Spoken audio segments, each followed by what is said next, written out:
have been practicing full-time since 2014 when I finished my second fellowship.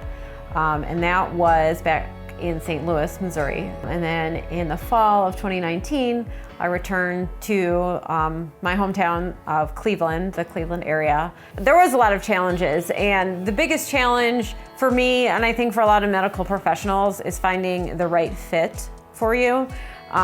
Because I always say this, when you get to a point in your career, you've went to medical school, you've went to residency, you may or may not have fellowship training, you have all the credentials to do this job. It's just, you're trying to find a fit. And that's a combination of things.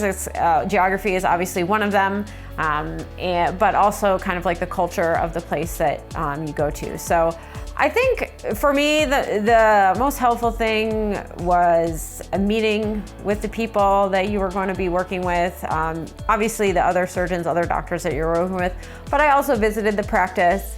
My first advice would be to look broadly and really kind of decide what are your no deal breakers. For some people, it's a certain area of the country. So if it's a certain area of the country for a family, most likely for family obligations, then that's your deal breaker, and then you can go from there. If you're open, then try to pinpoint what kind of practice do I want? Do I want to work in a private practice setting? Do I want to work in a hospital setting?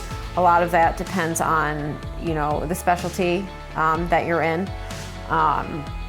And also, I would say go on more interviews. Even if you think a place or a position from afar isn't right for you, I think it's always good to go and experience. You get one experience in interviewing.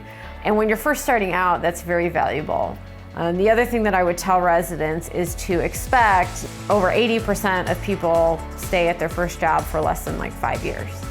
And that's not to say that you won't stay there for longer than that, but it's very likely that your first job will not be your forever job. So kind of keep that in mind as well.